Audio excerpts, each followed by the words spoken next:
Hello, everyone. Welcome to this 27th episode of Human Mode Conversation. I'm Nogol Madani, founder of Glee Factor and the host of this podcast. And today, after some technical issues, we made it with Sophia Kajla, who's the VP of Medical Affairs at Novartis. Thank you so much, Sophia, for joining us. Thanks for having me. And, we always know that anything live will have technical challenges. Exactly. We made it though. We made it. We made it a few minutes late to everyone who was joining. Sorry about that, but let me just double check to still make sure that we are live on LinkedIn. Yes, we are. Okay, perfect. So yeah, like we talked about this idea that I'm having these conversations because I think that it's quite a challenging time for younger leaders. You know, they need to perform and transform. They need to lead change. They want to lead differently. They want to have impact. And especially when you're a bit younger, you still like acting from that mindset of being an expert rather than being an enabler and leader. So that's why from these conversations, I have this goal and objective that they're going to hear your story, your journey. They can get inspired. They can hopefully help them shift their mindset a bit and bring some insights to them so that they can build their own identity and capacity as a leader. Okay. So like I always start these conversations with this question that what does leadership mean to you and how has it evolved? Because I know that it's something that it's changing all the time. So tell me a bit about that. Well, first of all, thanks for having me, Nogol. I'm really happy to be here and a warm welcome to the audience and whoever's listening in. So look, to answer your question, I'll be honest. Leadership was not something I was formally trained on. You mentioned something about, being like a solo contributor, like expert in your field. So I used to be, I transitioned from medicine into pharma, right?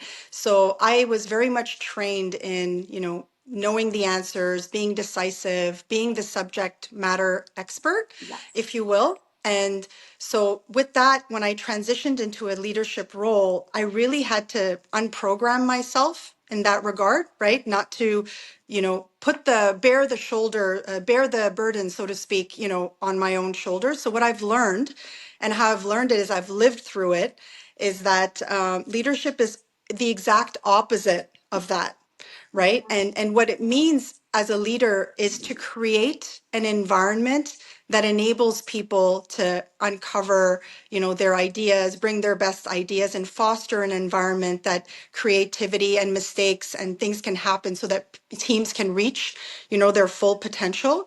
So what it really comes down to me today is enabling those around me, right? Not necessarily being the one that has the answers, but asking the right questions and creating that environment to empower teams to be more confident and to be willing to take risks. Wow. So, And I love this. And, this is exactly the definition that we have. But I can see that it is a big shift for people. And, you yeah. moved from being an MD and like, a physician or like doing medicine to like working in corporations. What was that process of transformation or change look like for you? So again, going into so the transition itself, it's a process. It's not that one day, the page turned and I was a different person. It was really an evolution. So going from, being in this more specialized individual to now moving into an environment where you now need to lead teams. And to be honest, early in my career, I wasn't necessarily leading large teams. I was, a solo contributor. But at the end of the day, it was really moving away from this, again, having all the answers to getting to a place where how do you enable those around you, right? So maybe I'll give an example of what needed to change in me was, for those of you who don't know me or may be surprised that I'm very much an introvert. as a human, so which people Interesting. would be surprised because I if you observe me in the work environment or if you talk to me one on one, that's the last thing you would think. So I had to really bring together that external performance aspect. I came with this expectation that I had to somehow perform, Mm-hmm. as a leader, and be able to show externally that, I had it all together, where inside it wasn't necessarily matching the outside. So Yeah. that in that evolution as a leader, I had to merge those two together and be more authentic to myself, and Mm-hmm. and to kind of, and that takes time.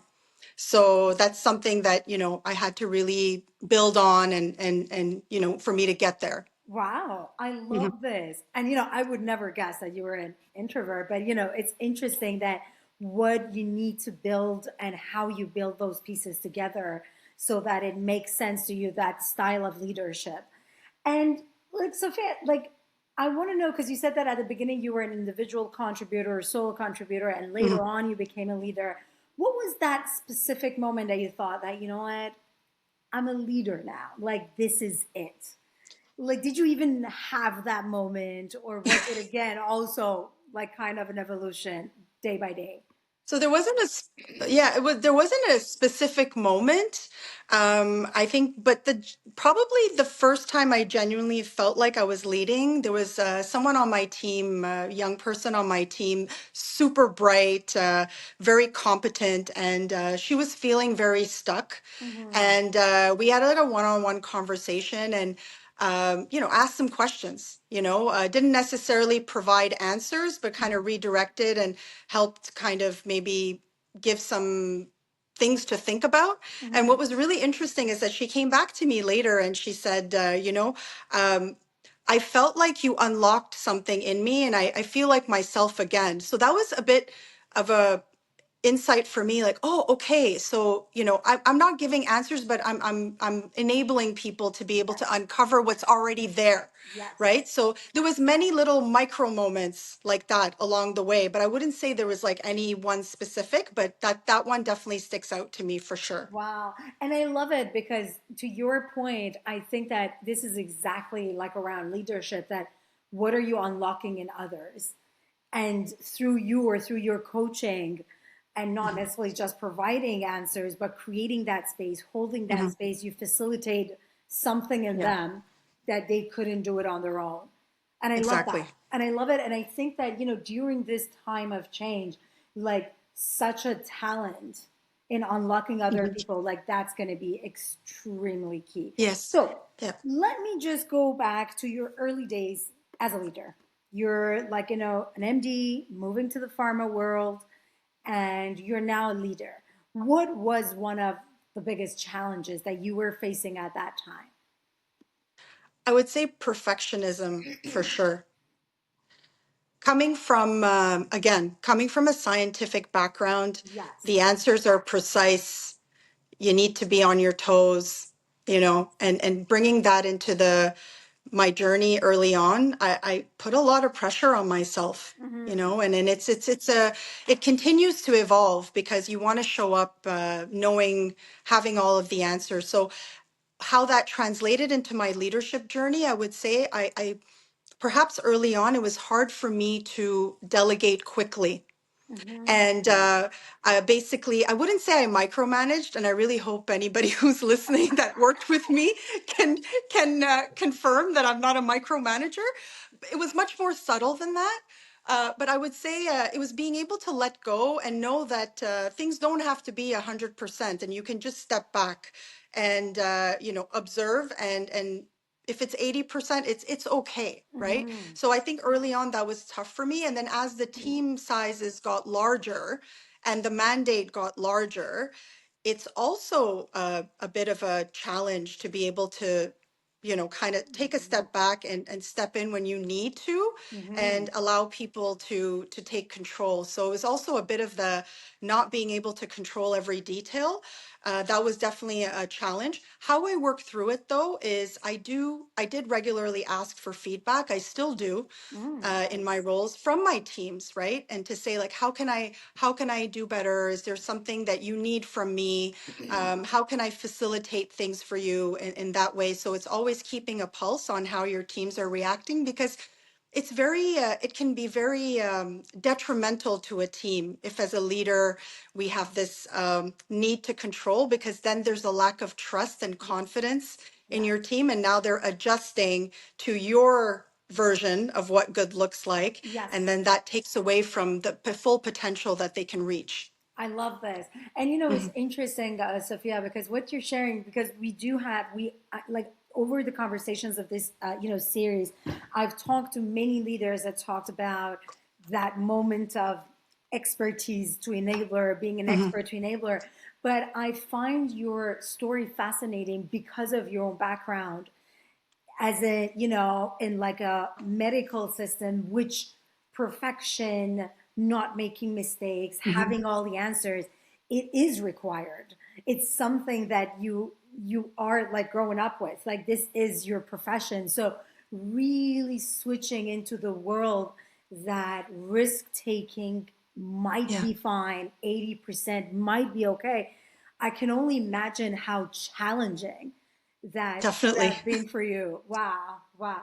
So tell me about some of those practices that along the way you started to establish for yourself as a leader. Like some stuff, you talked about building trust. You're talking about letting go of control. You're talking about not Mhm. micromanaging and delegating. Like, how did you do that? What were some of your practices that our listeners can learn from?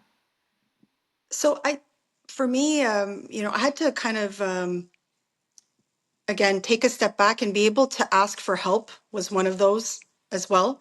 So I love that. again, little something about me. I long time ago I did a fitness competition. That's a whole other podcast and how I got into it. Yes. But I bring it up because I really went into the unknown. And when I transitioned from, going from more of a medical track to being now in a corporate environment, there was a lot of unknowns, and then going into leadership. And this fitness competition analogy I bring up is I had no idea what I was doing, yet I was surrounded by different levels of expertise, people who had been doing it for years.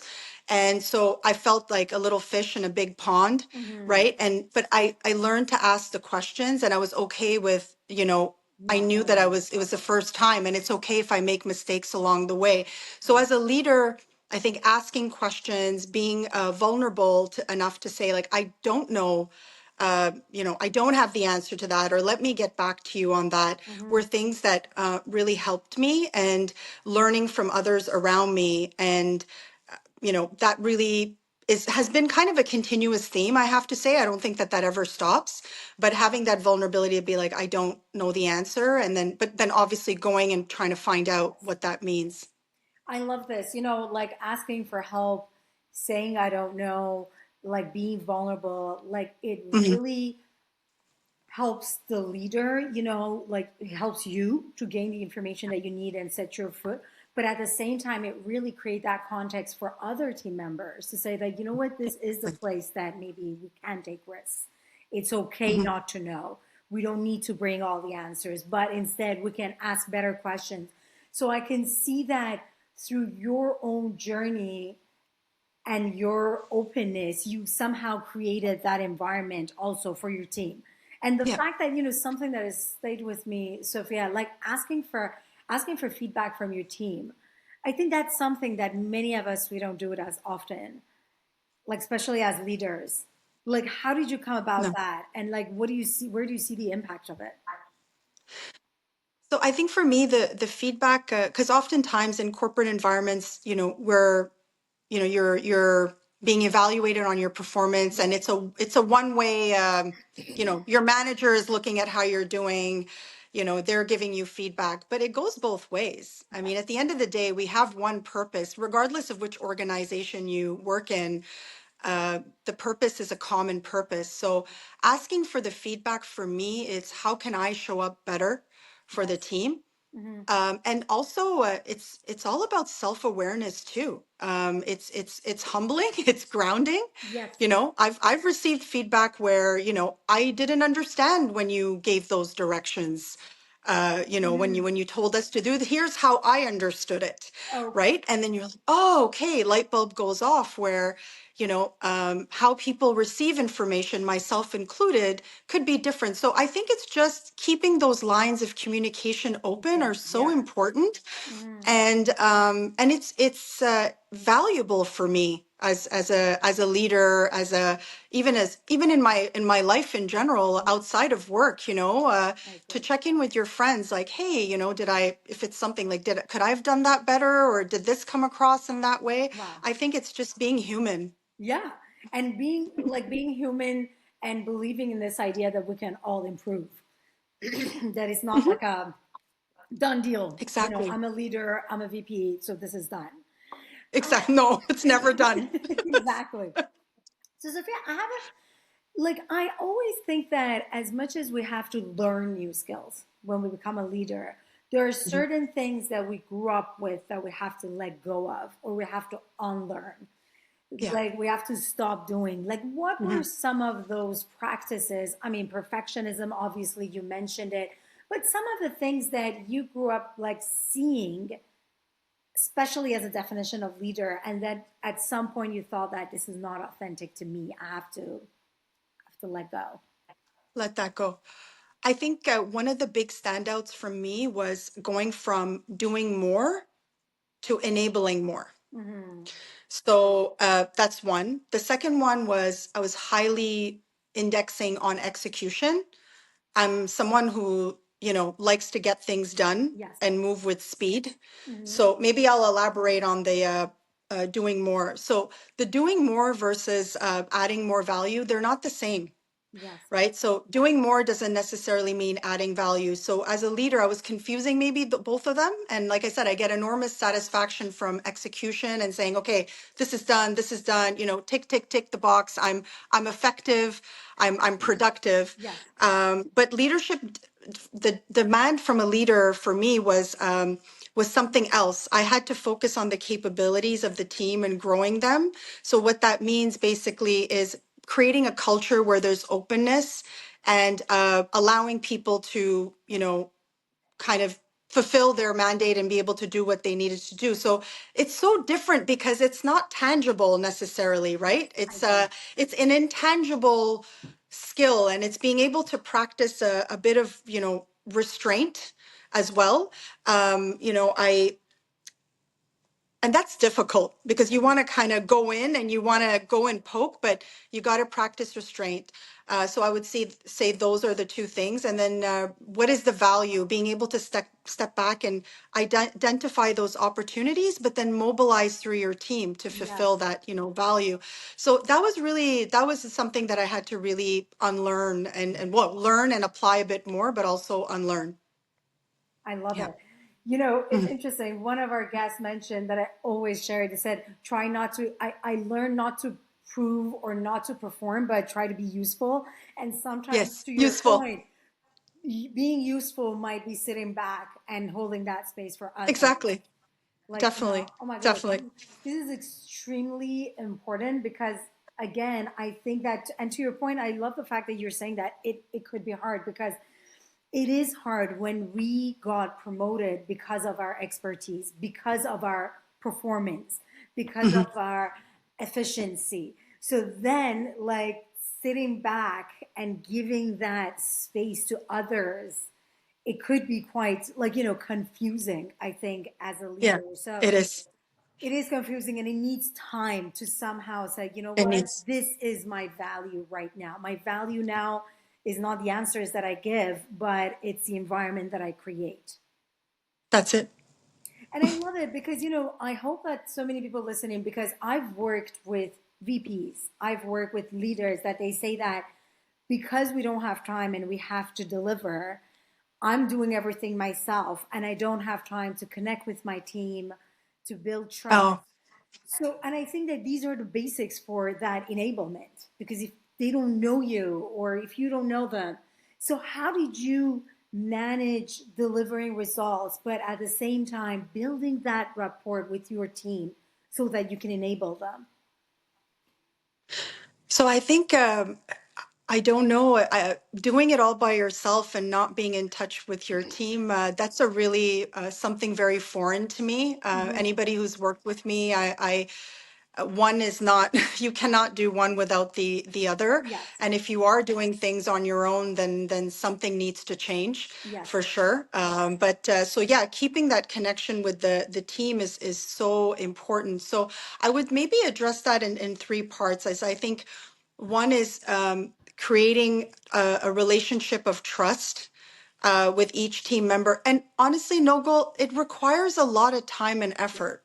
I agree. And It's a intentionality. lot, Yes, yes. it is a lot. And, Hmm. going back to, I said I'm an introvert and I love people. It doesn't mean as an introvert, I don't love people. I love people. I love connecting, but it is time consuming, but it is so, there's no invaluable Yes, to building high performing teams. You need to, and it's not about the work. You need to get to know people yes, as individuals. And also, I think how I build that, to back to your question, is I think getting to know their communication style, yes, what are their interests outside of just the work, and what are the developmental aspirations that they have. It's not just about getting things done. It's a holistic approach that we need to have with our teams, because if you don't know your teams and they're foreign to you, in this day and age with technology, there's no excuse not to connect with yes, people, right? And I agree. so I think building that relationship of trust and being able to carry them through not just the peaks but the valleys as well. So when things are not going well, how I show up as a leader, how you react speaks volumes, Hmm. right? So being able to create that sense of psychological safety Yes, in teams is essential.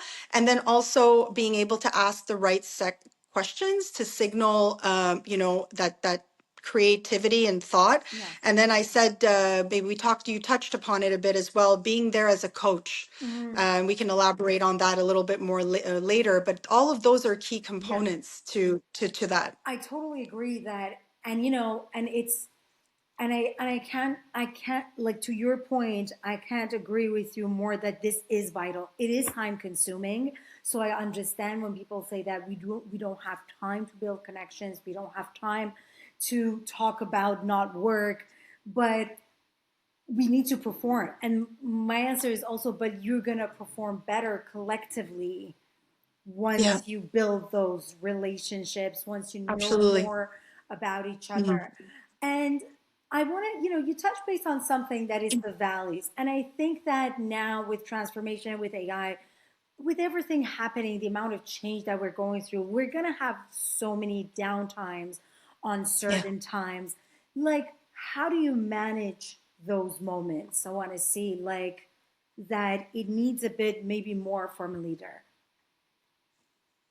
So there's so much ambiguity in industry. I mean, I'm in the pharma industry. I think there's plenty of people who can relate to that. It's a very, volatile environment, and Mhm. we don't there's a we don't have answers to things necessarily. Yeah. So I think as a leader, it's balancing of how do you navigate through that change. So I'll give an example of,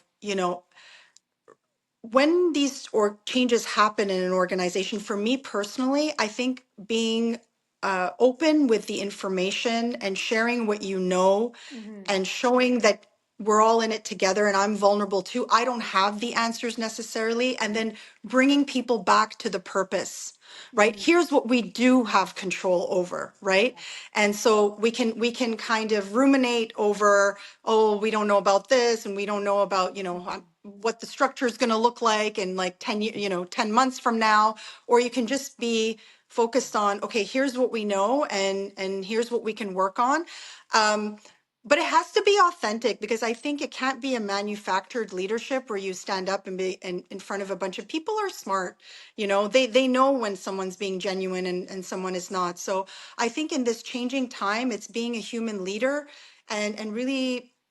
walking along with your team, that you're all in it together, and navigating them through, and sometimes even rolling up your sleeves, and being kind of working side by side. But it's very tough. It is very Mm, tough because it's no longer where people worked for many, many years in one company. Now, industries are changing, like you said, with the incoming of AI, which is great. I mean, it has so much, we potential. already Yeah. see the world is transforming, but then that's definitely going to have an impact on Mhm. the types of opportunities, or there may be no more opportunities Yes. depending on where AI shows up. But yes, so that's how I would approach that. And I love this fact that you're mentioning that being vulnerable about what's working and what's not, but also acknowledging ambiguity. I see a lot of systems and organizations still faking certainty Yeah, when we yeah, can't do it anymore. we can't fake it. We can't, you No. know, but and asking for certainty also from leaders and say, you know what, but this is like you can't ask for certainty during this time of transformation. So but at the same time, I totally understand with you that if there is a way to hold hand, to make sense, to connect the dots, to somehow explain and communicate for people, that it could help them a bit with confidence, with their like, the sense of like, okay, where am I standing? Like how things are going. I want to ask you this question, Sophia. Like, you work with a lot of younger leaders. Like, what Mhm. are some of their challenges that you're observing in your industry, like with your people? Like, what do you think that when it comes to younger leaders, what are they dealing with?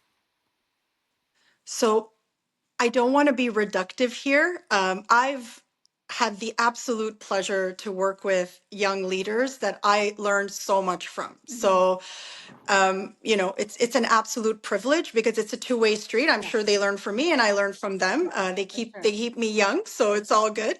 But I think maybe for some of the younger leaders, there's a couple of things that do come to mind for me in terms of um, the having a voice versus having an impact. So a lot of our younger leaders, Mm, they're very much well versed in social media, building that presence, that brand of putting the voice out there, expressing opinions. But when you come into more of a corporate environment, that image or that kind of connection needs to be built one on one and needs to be in real time, right? In time. real life. And Mm-hmm. that takes time, that building of trust and relationships. Yes. So I think that that's a tough one. And I don't think that that's because anyone is younger. It's just the nature and the environment that they grew up in. So I think that there's that need for them to understand that that trust is accumulated over time. It's not just about what you produce, and that needs to be done through consistency.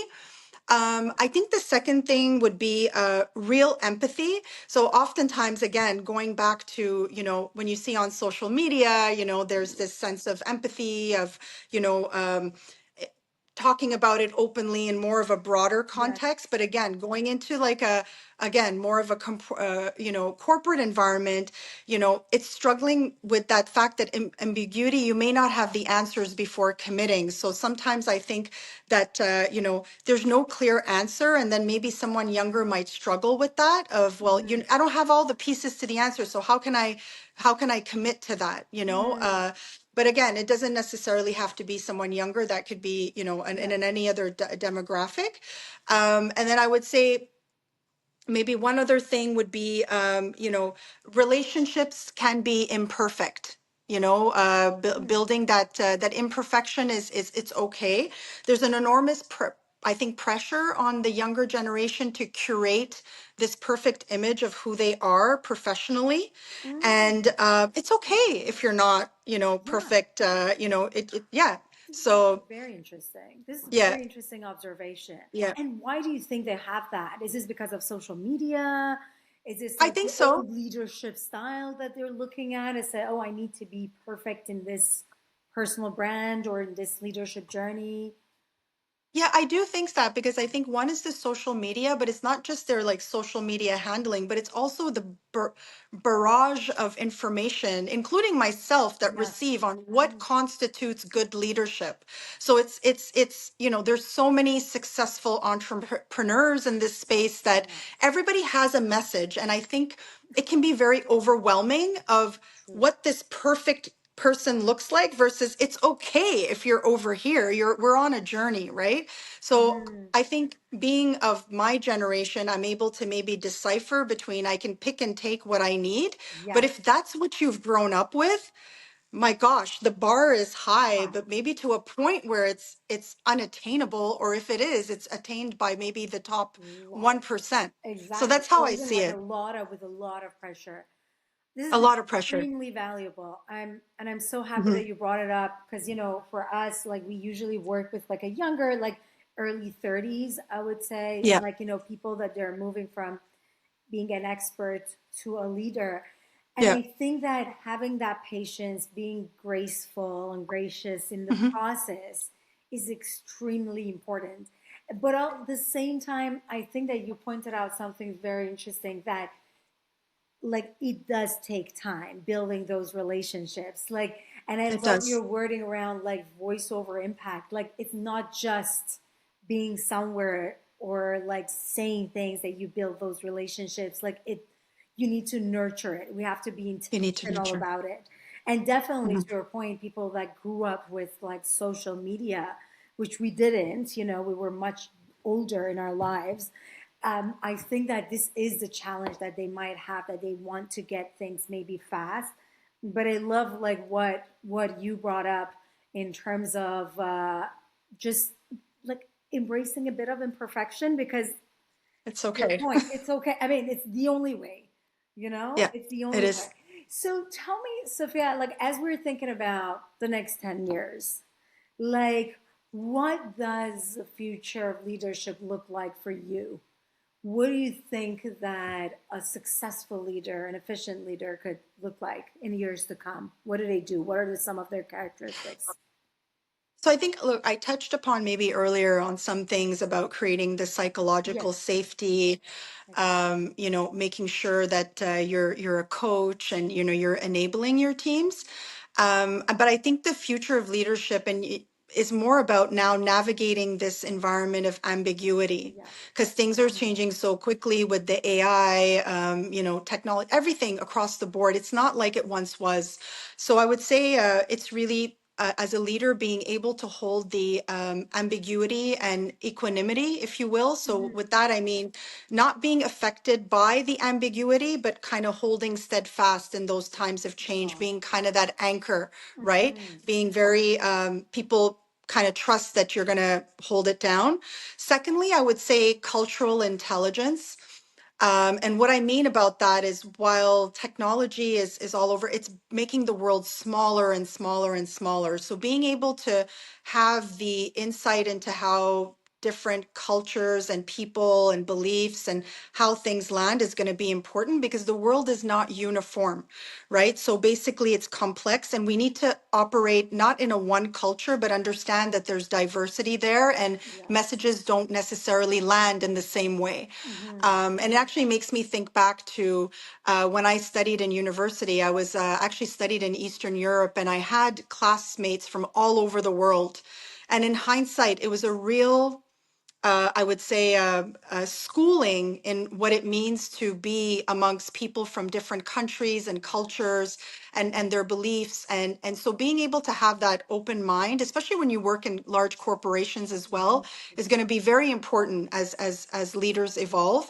And I would say the last one, this one, vulnerability, Mm-hmm. is going to be very, very, and it is already important, but it's Yes. going to be more important than ever. It's going to be, I think, definitely a competitive advantage being a leader, not necessarily a liability. And those who can model and say that I was wrong about that, Yes. it's gonna go a long way. So I would say those are the three things, holding steadfast in an ever changing environment, being a leader of a diverse World. teams, Yes. and then being vulnerable, all of those put together.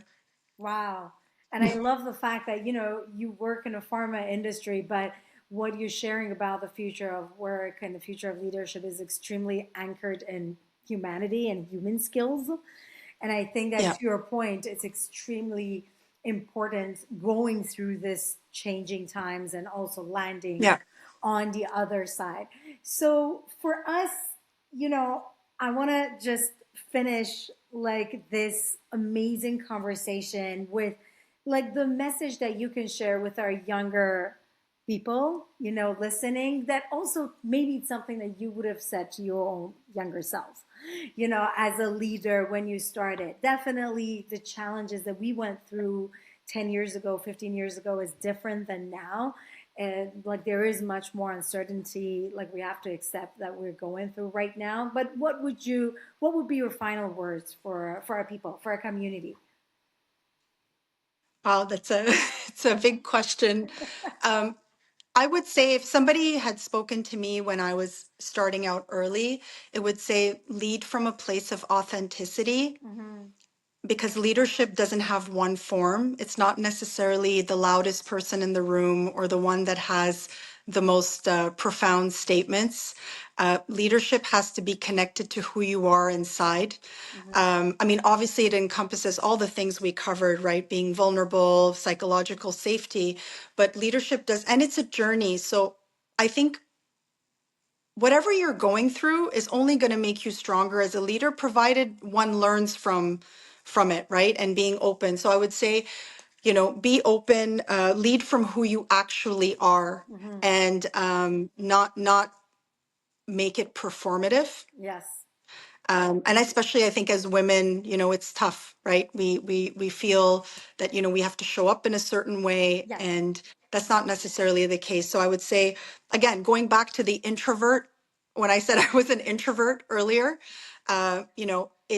it's been a journey, but I can safely say that I show up who I am to my core and my core values. So I would say don't compromise on that, Mm-hmm. and then that'll make you even stronger, being Yes. connected to who you are as a person. And I love this. And you know, you talked about awareness and self awareness. And I think that this is a journey that I hope that younger leaders will just embark on. That the Mhm. process of you becoming a better leader, more efficient, more human centered is only feasible if you really spend that time reflecting on who Yes. you are, what you're good at, what you're not good at, Mhm. improving yourself, leveraging the strengths so that, you know, the world can get the best version of you or that like full potential of you. Absolutely. And I Awesome. think if I would just add, you made me think of something. I think it's also important trying not to fit into something that doesn't serve you, and that's something maybe if I'd known when I was younger, Yes. that find what you're passionate about and stick to that. Obviously, there's elements to our jobs that we don't necessarily enjoy. I think Yeah, for sure. everybody could That's agree. normal. Yeah. Yeah. And sometimes though, finding that what makes you passionate Yeah. and going for it, it's authentic to you, Yeah. right? You're not trying to fit yourself into a mold. So I think that's very important as well. I love it. And I would say that this is a great takeaway for also, I would say, younger female leaders, because to Mhm. your point, we, I think that we have that tendency, or the system asks for us to follow a certain way of leadership. But I think with everything happening, I think that there is a great opportunity for female professionals out there to take more space and to lead the way that, you know, has both the human side and the technical side. And I think that I really hope that our community will hear this either live or later on through our YouTube, because it was an inspirational, it was full of insight, Sophia. And Thank you. thank you so much. I know that you are a busy person, so for dedicating your time to share your journey with us in such an honest and open way. Thank you, Nogol. Really Thanks a happy to lot. have this conversation with you. Thank you so much. And to all of our listeners, the YouTube version of this is going to be uploaded very soon. And we're going to be back to announce our next week's guest. Have a great day and have a great weekend.